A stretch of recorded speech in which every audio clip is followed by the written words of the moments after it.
نفضان مفيوت مشيرين نمبيب نفما إثواب ونوتي ونوت أمين. We are continuing to discuss the numbers, and we were discussing in the last episode the numbers from 1 to 7, and we said that the ordinal numbers derived from the numbers by adding ma to any number, and it will give you the ordinal value of that number, with the exception of number 1. Number 1, it has a specific word for the ordinal numbers. So with the masculine, it is pi huwit. For the feminine, ti huwiti. And for the plural, ni huwadi, the firsts of things. And all the other numbers are ma, and the word, whether it is masculine and feminine. With the masculine, we say pi ma isnav. With the feminine, we say ti ma isnuti. I have some examples of the use of these ordinal numbers. Like, for example, here, St. Paul was discussing the first man, and the first man in Coptic, it would be Pi Romi in Huwit. Huwit, the first. So Pi Romi in Huwit. This is in 1 Corinthians 15:47. You'll find this. The first commandment, this is an example of feminine first, and this Ti entoli in Huwiti. Ti entoli in Huwiti. And this in Ephesians 6:2. The examples for Huwati, the firsts, like in Revelation 2:21-4, it says the first things passed away. Ni Huwati, which is the first things, Avsini. Avsini means passed away. Ni Huwati, Avsini, the firsts passed away. Also in Matthew 20, chapter 20, verse 8, when Christ was talking about the parable of the workers who came at different times, he started Yizjen ni Cha'if Sha ni Huwati, which means beginning with the people who came last. Cha'if means the last, to the firsts. So here Sha ni Huwati. This is another use for Huwati. Also Huwati, it is used also in the meaning of the leaders of people, Huwati, the firsts of people. In Luke 19:47, the leaders of the people are Ni Huwati and Tepilaos. These are the leaders of the people. This is here an example of the Ma-Isnaf, the second Adam.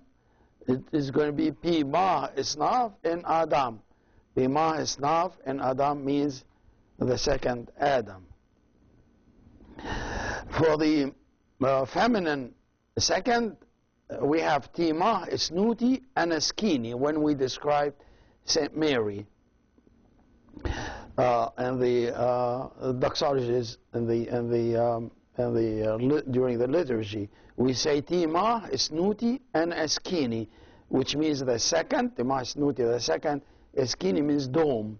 So Saint Mary is the second dome. Ti Ma-Isnuti and Askini. The word Ti Ma-Isnuti sounds very similar to another word which has nothing to do with second, and that's Ma-Snuti. So there's Ti Ma-Isnuti, which means second. Ti Ma-Snuti means the mother of God. Ti Ma-Snuti, Ma-Snuti.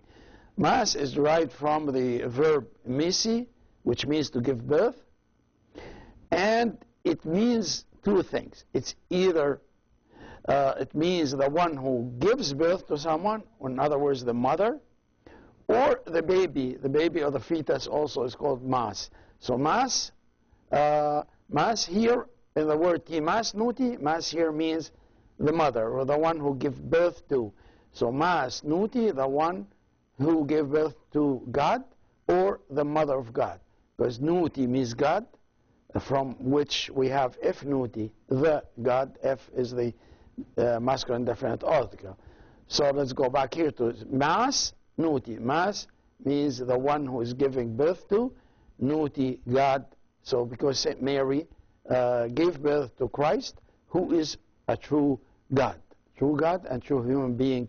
So that's why we call Saint Mary the mother of God, because this way we're describing the baby that was born of St. Mary as God. But I just mentioned this here in order to make you see the difference between these two words. They sound very similar, but Tima Snuti means second, and Tima Snuti means the mother of God.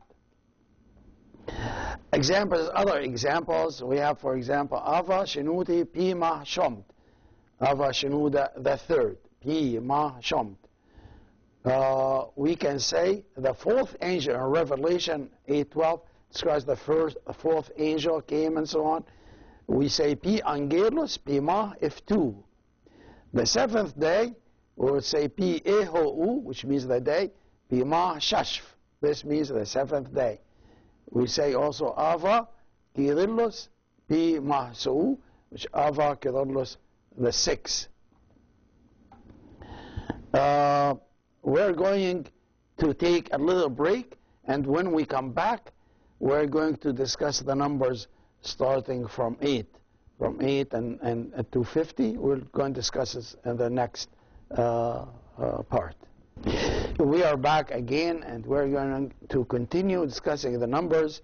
We finished from number 1 to 7, and here we're going to continue the next numbers. And we have number 8, 9, and 10, and this concludes the first 10 numbers. 8 is Ishmin, it's the Eta, also in the other language, the corresponding Eta for it. And then number 9, Psit, which is Theta, which is in Greek is Theta, in Arabic it is Ta, and so on. And then Meet is the Yota, and Yeh in Arabic, and Yod in Hebrew, so it is the same.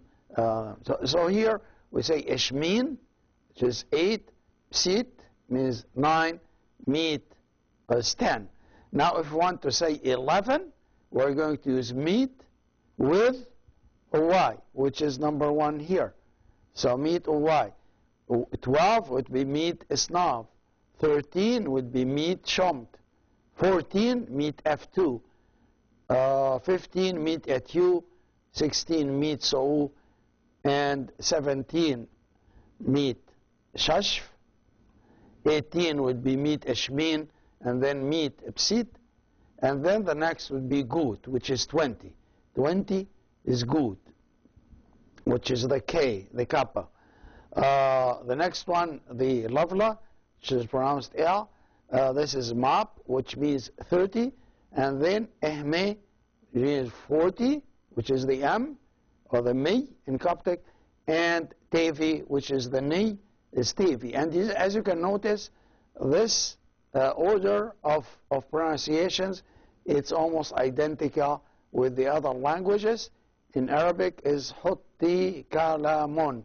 So the Ka corresponds to the Kappa in Coptic, Lavla and the L, and also the Lamed in Hebrew, and the Lavla, the Landa in Greek, and so on. So the M sound, which is Mi in Coptic, Mu in Greek, Mim in Arabic, and Mim in Mem in Hebrew, it's the 40. The 50 is the N sound, the N sound is 50. So as I said before, all languages use a similar arrangement of the alphabet to describe the numbers. So in Arabic, for example, they put the K, this before they adopt the numbers, this would mean 20. It's like the Kappa in Coptic, which means 20. So I'm going to read the names of the numbers again. 8 is Ishmin, 9 Psit, 10 Meet, 20 Gut, 30 Map, 40 Ehme, and 50 Tevi. And if you want to say, for example, 21, you're going to say Gut, and then use a Y from here, so it will become Gut Y. 22 will be Gut Isnav. 23 would be Gut Shomt. 24, Gut F2, which is the 24 priests. We always use this. The same thing with map, y, map isnaf, and so on. And ihme also, which means 40, and tevi. Here also, I'm going to look at the masculine and feminine. We have masculine and feminine as separate words, different words, up to the 20. After that, starting from 30 and above, masculine and feminine is the same word. So here, the 8 for the masculine, it's eshmin. For feminine, it's eshmini. As we said in the first 7 numbers, you add I at the end, essentially, and this will give you the feminine. Psit, which is 9, for the feminine, it's psiti. Meat, which is 10, for the feminine, it is meati. Now, in order for us to say meat 11, we say meat y for the masculine, we say meati uwi for the feminine, because in the feminine, instead of oy, we have uwi. Instead of meat isnav for the masculine, it is meati isnuti, which is meat 12 for the feminine. Meat shomt for masculine, meati shomti. So in other words, you make both parts of the word feminine when you say meat. Gut, and the feminine for it is goti. Goti means 20. But after that, map, ehme, and tevi, this is the same for both masculine and feminine. So the feminine up until the 20, so we have the 21, 22, and so on. So we'll go back and just go over the letters starting from oy again. Oy, 1, isnav, 2, shomt, 3, f2, 4, etu, 5, so'u, 6, shashf, 7, ishmin, 8, psit, 9, meat, 10. And then gut, map, ehme, and tevi. This concludes this episode, and we will meet again next time in a new episode in Ogai Namadati.